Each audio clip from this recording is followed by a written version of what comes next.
Pozdravljeni. A verjetno ste zasledili tudi vi, kako je Stefano Domenicali dejal, da ukolikor se razmere na arabskem polotoku ne bodo umirile, se bo letošnja sezona svetovnega prvenstva Formule 1 zaključila v Evropi. Zakaj sem rahlo skeptičen okrog takih izjav in kje vidim šibkosti seveda takšnih predlogov, pa kot običajno v naslednjih minutah.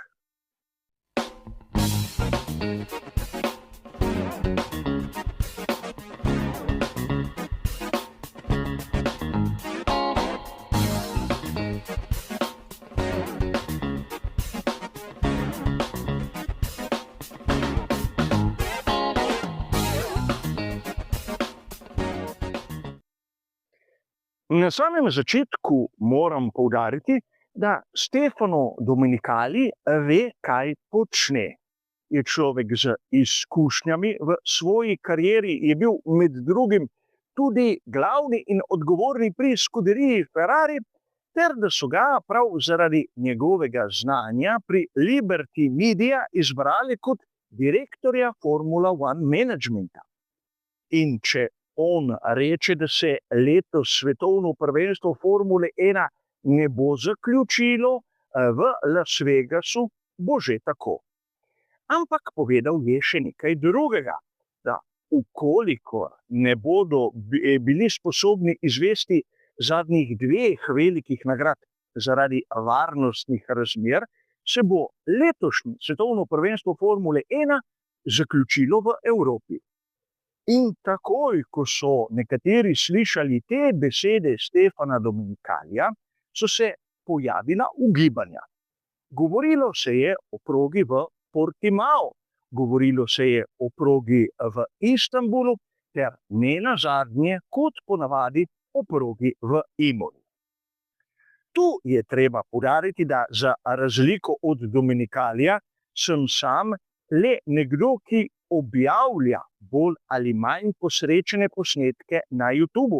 Zato imam danes tu zapiske, da vam bom podajal točne podatke. In videli boste, zakaj je to tako pomembno. Namreč prvič tu bi rad poudaril, da ukolikor besede Domenicalija držijo, zakaj bi se moralo letošnje svetovno prvenstvo Formule 1 zaključiti na progi v Istanbulu. Namreč pravno formalno ni v Evropi, ampak verjetno mnogim navdušencem geografija ni primarna zadeva v celotni tej zgodbi. Ampak pojdimo naprej. Tako proga v Istanbulu kot proga v Portimao v naslednji sezoni bosta gostili dirke svetovnega prvenstva Formule 1. In v tem trenutku sta obe v popravilih, v pripravah za tisto, kar sledi. Bosta pripravljeni tam na začetku decembra? Osebno povedano, ne vem. Ampak zopet smo tu, namreč imamo kar nekaj zagovornikov, da bi bilo super, če bi se letošnje svetovno prvenstvo Formule 1 zaključilo v Imoli. Posebej zato, ker imamo Andrejo Kimija Antonellija, ki bi lahko bil vodilni tudi takrat. In postati svetovni prvak v Italiji za Italijana bi bilo v očeh nekaterih navdušencev nekaj posebnega. Ampak ali je izvedljivo? Najprej si moramo ogledati malce dejstev. Velika nagrada Las Vegasa je na koledarju 22. novembra. Kdaj bi lahko cirkus Formule 1 prišel v Evropo? Seveda, na začetku decembra. Mislim, da tu ni nikakršnega dvoma. In nekateri bi dejali, pa kaj? Rad bi vas tu spomnil, da smo imeli že v zgodovini Formule 1 dirke, ki so bile nekako organizirane, vsaj po mojem skromnem mnenju, rahlo prepozno. Lep primer, ki se ga verjetno marsikdo spomni, je velika nagrada Eiffla iz leta 2020. Organizirana je bila 11. oktobra. Torej 2 meseca pred tistim, kar bi lahko bil letošnji zaključek sezone. In če se kdo spomni, na začetku je močno deževalo, tako da sta odpadla prvi in drugi prosti trening. Kot zanimivost, debitirati bi moral Mick Schumacher, a ni, in temperatura zraka je bila 10 stopinj Celzija. Ponavljam, 11. oktobra. Ampak velika nagrada Kanade leta 1978, prva zmaga Gillesa Villeneuva, je bila organizirana 8. oktobra, torej več ali manj v istem časovnem terminu. Temperatura je bila 5 stopinj Celzija in verjetno se marsikdo spomni tiste znamenite fotografije iz zmagovalnega odra, ko so bili Gilles Villeneuve, Jody Scheckter in Carlos Reutemann v debelih zimskih bundah. In pričevalci poročajo, da so videli takrat tudi naletavati tu pa tam kakšno snežinko. In spet, mnogi boste dejali, pa kaj dajem za neke primerjave z Kanado, saj vemo tam, da po zimi je hladno. Ampak trenutek. Verjetno se marsikdo spomni iz geografije, kako pomembna je zemljepisna širina. In logično, bolj kot je kraj severno od ekvatorja, bolj bo hladno decembra in seveda na južni polobli obratno. A pustimo sedaj to.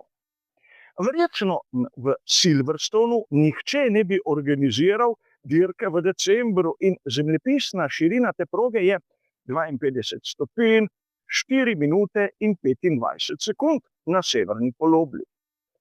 Po drugi strani smo videli, da v Las Vegasu ni absolutno nobenih težav. Ampak tu zemljepisna širina 36 stopinj, 6 minut in 46 sekund. Nikomur to ne pove absolutno nič in strinjam se z vami. Ampak za primerjavo, glavno mesto Alžirije, Alžir, ima zemljepisno širino na severni polobli, ki je 36 stopinj in približno 45 minut, primerljivo z Las Vegasom. In sedaj nam je jasno, zakaj v Evropi bi lahko imeli težave. Namreč govorili smo o Imoli, 44 stopinj, 20 minut in 28 sekund, kar je zaokroženo le stopinja manj od zemljepisne širine Montreala, ki je 45 stopinj, 30 minut in 5 sekund. Kaj to pomeni? Da če Montreal v resnici ni primerna lokacija, ne bi smela biti niti Imola. Zaradi temperatur, zaradi vremenskih razmer. In verjetno sedaj se je nekdo začel spraševati, kolikšna pa je zemljepisna širina kot zanimivost, naprimer Abu Dhabija. Abu Dhabi je bistveno bližje ekvatorju in njegova zemljepisna širina na severni polobli je približno 24 stopinj in 45 minut, torej 20 stopinj manj od Imole. Sedaj nam je jasno, zakaj lahko imajo tam dirko v decembru in zakaj po mojem skromnem videnju v Imoli v prvem tednu decembra bi bilo kaj takega težko izvedljivo. Ampak zopet, kdo sem jaz, da tako kritiziram Stefana Domenicalija? Ampak po drugi strani ga razumem. Zaradi dogodkov v svetu je že sedaj bil prisiljen odpovedati 2 veliki nagradi na koledarju. Nato je eno po dolgem krogu zopet vrnil, ampak če bi odpovedali še zadnji 2, bi delničarji postali nervozni. In to bi pomenilo padec vrednosti delnic Formule 1, kar je pa nekaj, česar si ne želijo lastniki pri Liberty Media. In to je verjetno razlog, zakaj tu sredi vročinskega vala govorimo o vremenskih razmerah v Imoli, ki bodo verjetno tam na začetku decembra. In jasno je, zakaj imamo praktično na začetku septembra zadnje dirke v Evropi, ker kasneje vremenske razmere več niso prave.